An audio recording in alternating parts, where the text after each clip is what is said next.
La pluie n'avait pas cessé depuis que nous l'avions enterrée. 3 jours de ciel gris et de gouttes froides contre ma fenêtre, comme si le monde entier pleurait avec moi. J'étais assise dans ma chambre d'enfance, entourée de cartons qu'on m'avait dit de remplir, fixant la photo posée sur ma table de chevet, maman et moi à la plage, ses bras autour de mes épaules, toutes les deux en train de rire à quelque chose que papa avait dit. À l'époque où il nous faisait encore rire. À l'époque où il prétendait encore nous aimer. Le 25 octobre a tout changé. Je me souviens de la chambre d'hôpital si clairement que ça me fait mal. Le bip régulier des machines, l'odeur antiseptique qui s'accrochait à tout, la façon dont la main de maman semblait si petite dans la mienne. Elle luttait contre le cancer depuis 2 ans, et nous savions tous que la fin approchait. Mais savoir ne prépare à rien. Rien ne prépare à regarder la personne qui vous a donné la vie prendre son dernier souffle. Anna, avait-elle murmuré ce matin-là, sa voix à peine audible. Ne le laisse pas te briser. Promets-le-moi. Je n'avais pas compris. Je pensais qu'elle délirait à cause des médicaments. J'avais serré sa main et lui avais dit que je l'aimais, que tout irait bien. Elle avait souri ce sourire triste, chargé de compréhension, puis avait fermé les yeux. Elle était partie avant le coucher du soleil. Papa, Grégory, se tenait au pied du lit quand c'est arrivé. Je pleurais, agrippant la main de maman comme si je pouvais la retenir ici simplement en tenant assez fort. Et lui? Il avait regardé sa montre. Il avait vraiment regardé sa montre, comme s'il avait quelque chose de plus important à faire. Enfin, avait-il murmuré. J'ai cru avoir mal entendu. Le chagrin brouille l'esprit. Mais ensuite il m'a regardé avec ses yeux bleus glacés, et je l'ai vu, le soulagement. Un soulagement pur, sans le moindre masque. Les funérailles ont eu lieu 3 jours plus tard.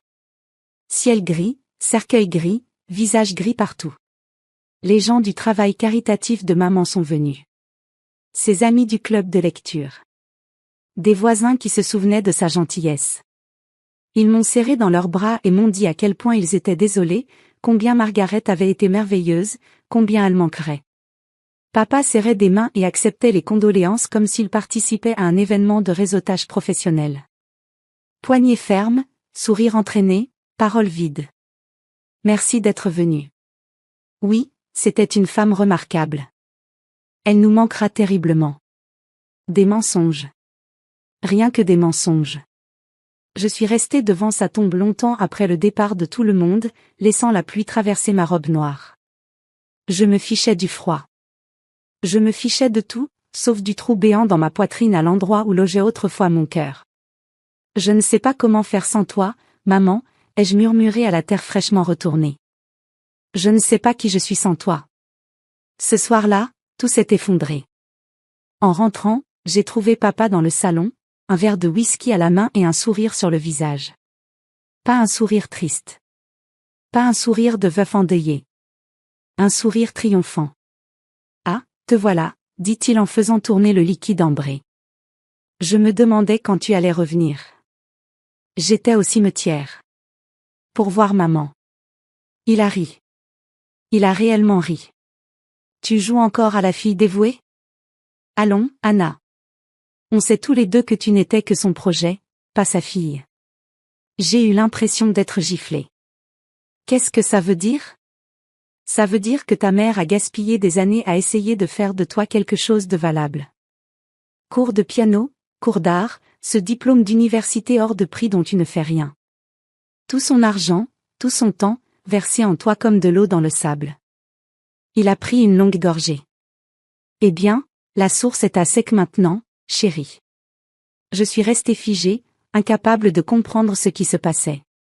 Ce n'était pas le chagrin qui parlait. C'était autre chose. Quelque chose qui se cachait sous la surface de notre famille depuis des années. Papa, je pense que tu devrais te reposer. Tu n'es pas toi-même. Oh, je suis exactement moi-même. Pour la première fois en 30 ans, je peux enfin être moi-même. Il a posé son verre et s'est avancé vers moi. Ta mère est morte, Anna. La maison est à moi. L'argent est à moi. Les 5 millions d'euros.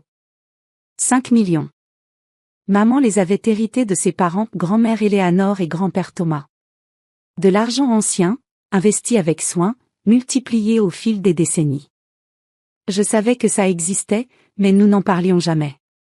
Parler d'argent semblait vulgaire alors que maman mourait. Je me fiche de l'argent, ai-je dit, et je le pensais. Je veux juste. Quoi? Ta petite maman? Sa voix dégoulinait de mépris. Grandis. Elle est partie, et tant mieux.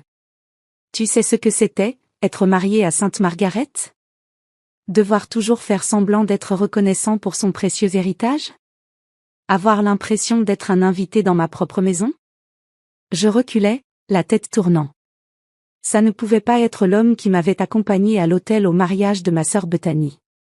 Celui qui m'avait aidé à emménager dans mon premier appartement. Tout avait été une comédie? Je pense que je devrais partir, dis-je doucement. Enfin une chose sur laquelle on est d'accord.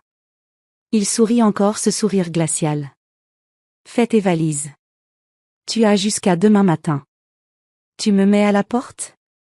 Maman vient de mourir. Papa, s'il te plaît. Ta mère ne peut plus te protéger, Anna. Il l'a dit avec une telle désinvolture, comme s'il parlait de la météo. J'attends depuis 28 ans pour dire ça. Maintenant, dégage de ma vue. Je n'ai pas dormi cette nuit-là. J'ai fait mes valises, pris mes photos, tous les fragments de ma vie que je pouvais entasser dans 2 bagages. J'ai appelé ma sœur Bethany, à Londres, en sanglotant tellement que je pouvais à peine parler. Il a perdu la tête, dit-elle. Papa a toujours été froid, mais ça? Anna, c'est de la folie. Tu peux venir chez moi?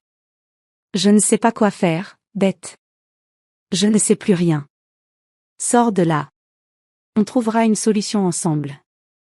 Au matin, j'étais assise sur les marches d'entrée avec mes valises, attendant le taxi que j'avais appelé. La pluie avait enfin cessé, mais le ciel restait gris. Tout était gris. Papa n'est même pas venu me dire au revoir. J'allais monter dans le taxi quand mon téléphone a sonné. Numéro inconnu. J'ai failli ne pas répondre, sûrement un télévendeur, un algorithme qui ignorait que mon monde venait de s'effondrer. Mais quelque chose m'a poussé à accepter l'appel. Anna Richardson? Une voix de femme, professionnelle mais chaleureuse. Oui. Je m'appelle Patricia Wells. J'étais l'avocate de votre mère. Je suis vraiment désolée pour votre perte. Je serrai le téléphone plus fort. Merci. J'ai besoin de vous voir aujourd'hui si possible. C'est au sujet de la succession de votre mère. Je ne comprends pas. Mon père a dit que tout lui revenait. Il y eut un silence. Puis Patricia Wells laissa échapper un petit rire pas cruel, mais rempli de sous-entendus. Ah oui? C'est intéressant, puisque votre mère a réécrit son testament il y a 6 mois. Sans qu'il le sache. Mon cœur s'arrêta. Quoi? Anna, je pense que vous devriez venir à mon bureau. Il y a des choses dont nous devons parler. Des choses qui vont changer considérablement votre situation. Le bureau de Patricia Wells était exactement ce qu'on attendrait d'une avocate spécialisée dans les successions, fauteuil en cuir, bureau en acajou, diplômes encadrés. C'était une femme d'une 60aine d'années, cheveux argentés, regard vif qui ne laissait rien passer. Votre mère est venue me voir en avril, commença-t-elle, en faisant glisser un dossier épais vers moi. Elle savait que le cancer était terminal. Elle voulait s'assurer que vous seriez protégé. Protégé de quoi? Patricia me regarda avec quelque chose qui ressemblait à de la compassion. De votre père. Elle m'a tout raconté. Comment maman soupçonnait depuis des années que mon père n'était dans le mariage que pour l'argent. Comment elle avait découvert des preuves d'infidélité, de comptes bancaires secrets, de plans qu'il avait faits pour vider son héritage dès qu'elle ne serait plus là. Comment elle avait discrètement transféré tout ce qu'elle possédait dans un trust intouchable par lui. Votre mère était mourante, mais pas stupide, dit Patricia. Elle a passé ces derniers mois à s'assurer que Gregory Richardson ne puisse mettre la main sur aucun centime. La maison, les investissements, les économies, tout vous revient, Anna. Vous êtes l'unique héritière de la succession de votre mère. Je restais là, paralysée, tandis que ces mots s'enfonçaient dans ma conscience. Tout? Les 5 millions d'euros. Plus la maison, qui en vaut 2 de plus. Votre mère a aussi laissé des instructions détaillées. Elle sortit une autre enveloppe. Elle voulait que vous sachiez quelque chose. Elle l'a écrit elle-même, dans une lettre qui vous est adressée. Mes mains tremblaient en prenant l'enveloppe. L'écriture de maman élégante et arrondie, même lorsque la maladie lui faisait trembler les mains. Ma très chère Anna. Si tu lis ceci, alors je ne suis plus là et la vérité a enfin éclaté. Je suis désolée de ne pas avoir pu t'en parler de mon vivant. J'avais peur de briser notre famille, peur de ce que ton père pourrait faire. Mais je ne laisserai plus ma peur te blesser. Je sais qui il est. Je le sais depuis des années. Et je sais qu'il essaiera de tout te prendre dès que je ne serai plus là pour t'en empêcher. Mais j'ai fait en sorte qu'il ne le puisse pas. Tout ce que j'ai est à toi maintenant, non parce que je ne te fais pas confiance avec l'argent, mais parce que je sais que tu en feras bon usage. Construis la vie que tu mérites, ma belle. Aime. Voyage. Écris ce roman que tu repousses depuis trop longtemps. Ne le laisse pas te voler ta joie comme il a volé la mienne. Tu n'as jamais été son projet ni le mien. Tu as toujours été toi, gentille, créative, plus forte que tu ne le crois. Je suis si fière d'être ta mère. Et Anna? Fais-le payer. Pas par vengeance, mais par justice. Ne le laisse blesser personne d'autre comme il nous a blessés. Je t'aimerai toujours. Maman. Je ne sais pas combien de temps je suis restée à pleurer. Patricia me tendait des mouchoirs, silencieuse et patiente. Et maintenant, demandai-je enfin. Maintenant, dit Patricia avec un sourire dur, nous annonçons la nouvelle à votre père. Je n'oublierai jamais son visage. Nous nous sommes présentés à la maison, ma maison désormais, avec 2 policiers et une équipe juridique. Papa était dans le salon, un verre de whisky à la main, probablement déjà en train de dépenser l'argent dans sa tête. Anna? C'est quoi ce cirque? Monsieur Richardson, dit calmement Patricia, je suis ici pour vous informer que la succession de votre épouse a été réglée. Selon son testament légalement valide, signé 6 mois avant sa mort, tous les biens ont été transférés à votre fille Anna. Y compris la propriété que vous occupez actuellement. Le visage de papa devint pâle. Puis rouge. Puis une étrange nuance de violet. C'est impossible. Je suis son mari. J'ai des droits. Vous avez 30 jours pour quitter les lieux, répondit Patricia. Passé ce délai, vous serez expulsé par la force publique. Vous n'avez pas le droit. J'ai donné 30 ans de ma vie à cette femme. Cet argent, je l'ai mérité. Je m'avançai. Je ne sais pas d'où venait ce courage, peut-être de maman, quelque part au-dessus, me donnant de la force. Tu n'as rien mérité, dis-je calmement. Tu as menti. Trompé. Profité d'elle. Et maintenant? Maintenant tu récoltes ce que tu as semé. Espèce d'ingrate. Non. Ma voix était stable. Tu m'as mise à la porte 2 jours après la mort de ma mère. Tu m'as dit qu'elle ne pouvait plus me protéger. Mais tu avais tort. Je brandis le testament, la lettre, toutes les preuves du dernier acte d'amour de maman. Elle m'a protégé mieux que tu ne pourrais l'imaginer. Les mois suivants furent un chaos total. Papa tenta de contester le testament. Il engagea des avocats, lança des accusations, prétendit que maman n'était pas saine d'esprit. Mais maman avait tout prévu, évaluation psychologique, témoins, documents impeccables. Gregory Richardson perdit. Complètement. Misérablement. Il finit dans un petit appartement en périphérie, vivant de sa pension, car il n'avait jamais économisé un seul euro. Tout ce qu'il avait venait de maman, et maintenant tout était revenu à moi. Bethany est venue de Londres pour m'aider à trier la maison. Nous avons trouvé des boîtes remplies des affaires de maman, des journaux, des photos, de petits souvenirs d'une vie bien vécue. Nous avons pleuré ensemble, ri en repensant aux anciens souvenirs, et commencé à guérir doucement. Elle avait vraiment tout prévu, dit Beth un soir en tenant un journal daté d'avril. Regarde ça, elle a même noté quels meubles lui appartenaient avant le mariage. Elle savait qu'il essaierait de les réclamer. Elle savait tout, approuvai-je. Elle ne nous a simplement jamais rien dit. Elle nous protégeait. Elle protégeait l'image que nous avions de notre famille. Beth secoua la tête. Je déteste qu'elle ait dû porter tout ça seule. Je repensais à tous ces moments où maman semblait triste sans raison. À toutes les nuits où elle restait éveillée à lire au lieu de venir se coucher. À la façon dont elle me serrait un peu trop fort dans ses bras, comme si elle avait peur de me lâcher. Elle menait un combat que nous n'avons jamais vu. Et elle l'avait gagné. Cela fait 1 an maintenant. J'écris ceci depuis le bureau de maman, mon bureau désormais, en regardant le jardin qu'elle aimait tant. Les roses sont en fleurs, roses, rouges et jaunes, contrastant avec la pelouse verte. Parfois, je jurerais sentir son parfum dans cette pièce, sentir sa présence à mes côtés. J'ai commencé ce roman. Il parle d'une femme qui découvre sa propre force après avoir perdu tout ce qu'elle pensait définir sa vie. Techniquement, c'est de la fiction. Mais en réalité, c'est notre histoire. Celle de toutes les filles qui ont dû apprendre à tenir debout toutes seules. Papa a essayé de me contacter une fois. Une lettre, pleine d'excuses et de justifications, me demandant si nous pouvions repartir à zéro. Je n'ai pas répondu. Certaines blessures ne guérissent pas, et certaines relations ne valent pas la peine d'être sauvées. Mais je ne suis pas amère. C'est la chose la plus importante que maman m'a apprise, on peut reconnaître la douleur sans la laisser nous dévorer. On peut avancer sans oublier d'où l'on vient. J'ai fait don d'une partie de l'héritage au centre de recherche contre le cancer qui a soigné maman. Anna et Margaret Richardson.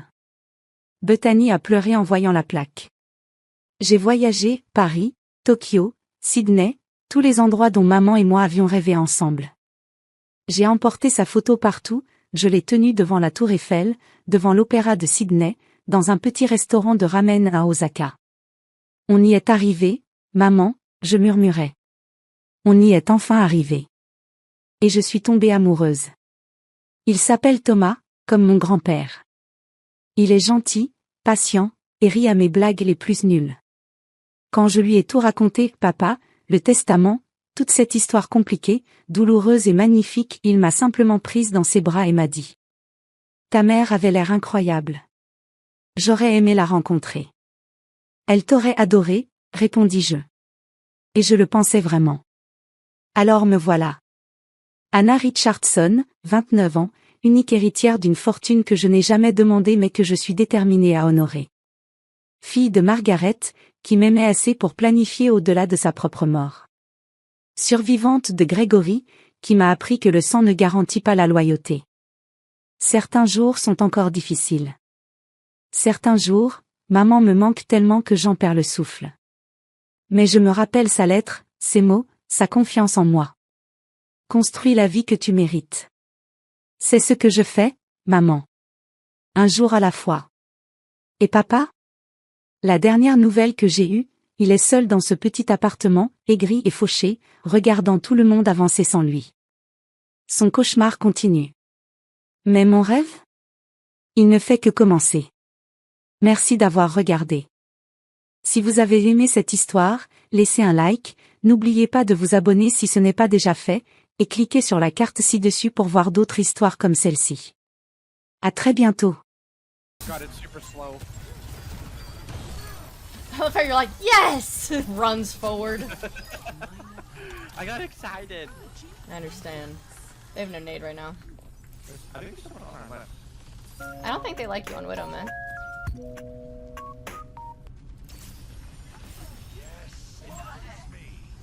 I'm a liar.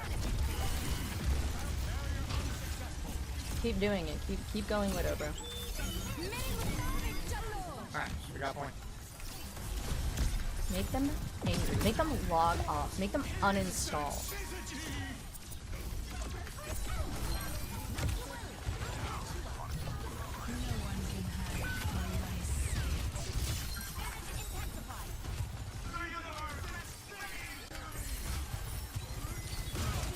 Eat dick.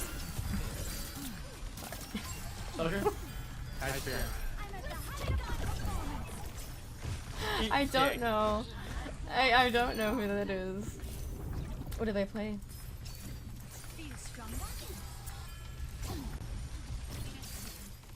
I am top Our tanks 5, are really 6. far up. So, keep that in mind. Right. Sorry, should be okay. Anna's up Drop. there. She's there. Beautiful. Yeah, Anna's up here. She dropped behind us. No! Winston. Oh, I thought I needed to back cut, but I don't. Sweet. Amazing. 5 minutes! Holy shit. Score 3-3. Switching sides. It's okay, Risky.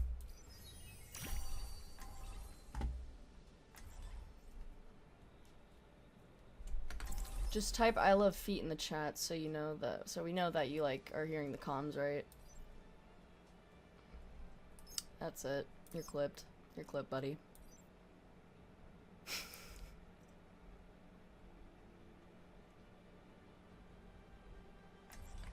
Major panic. No hesitation. This should be beneficial. Stay Little feet. close. I can't heal you if you stray. Hear that, boys? He loves feet. The delta M of a given ray Q is approximately... The formula escapes me. Oh, I like the peepee frog. Je sens que je vais bien m'amuser.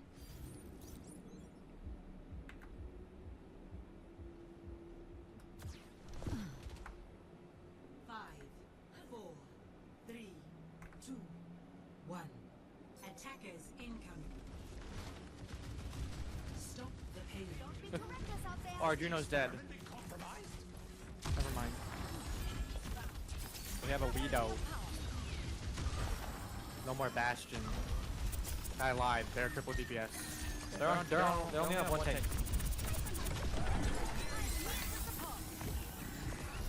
And it's Dynamic.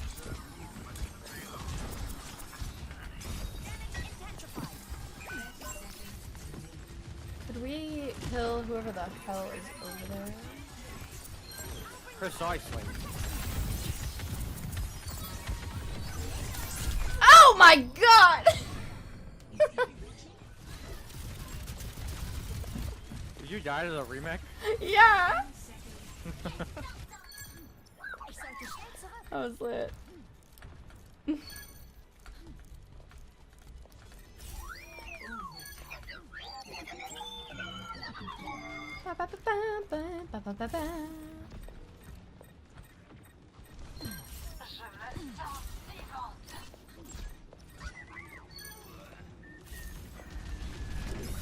Dude, oh my god, they're like, it's like zombies, man. Holy shit. I'm a... I have 35 final blows. Sheesh! 3-3. Switching sides. Alright guys, I got a plan, and y'all gotta trust me.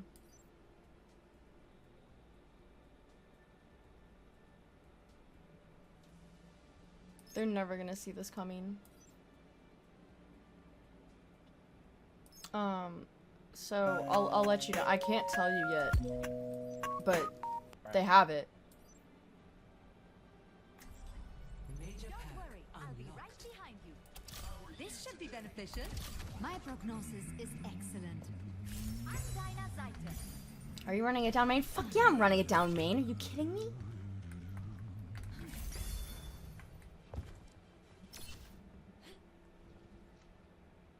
Stay close.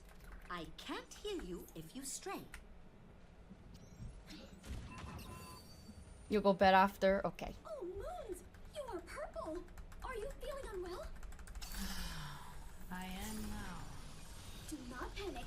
I will call a medic. Oh, but I am a medic. I will Alright. call another medic. 3, Watch this. 1.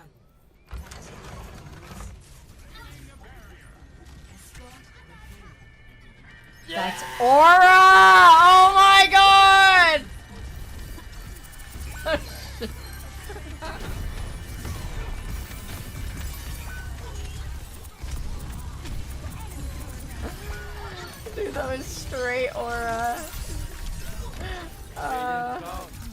Shadow, we already know. We felt. I tried to go. It's good, we're gonna win on the beat drop!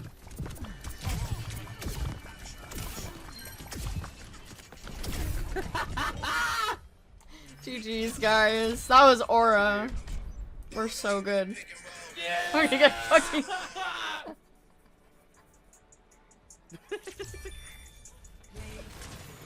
They did. Oh my god! I'm gonna take Dark King's wallet. That's it. Your wallet's revoked. But thank you for the 5 gifties. I really appreciate it. You're so awesome, dude. I love you. Dude, just started playing Sim, put him up.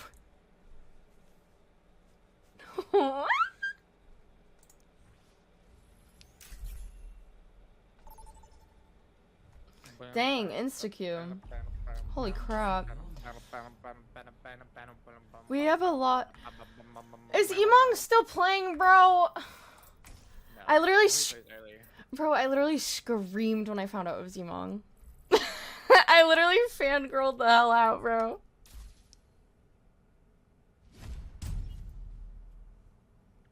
Select your hero.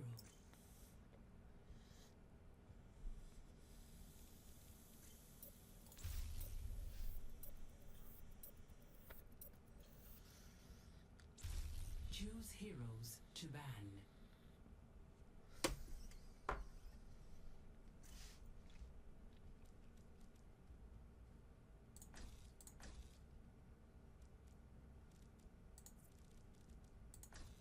I'm down for the Tracer, honestly.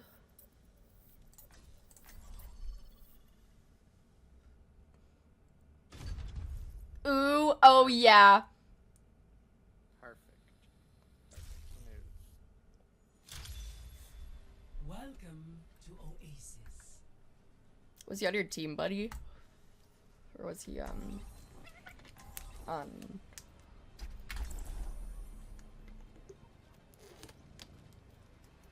Mercy? What? Mercy? But... But I get so many kills. I feel like scant. Worry, I'll be right behind you. Play Genji, play Genji, play Genji. Play Mercy, play Mercy, play Mercy. Dude.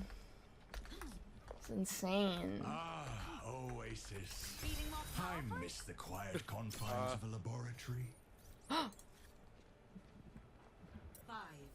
4, 3, Ha, you know, let's win, yeah. Let's do good, yeah. You guys like popcorn? I like popcorn.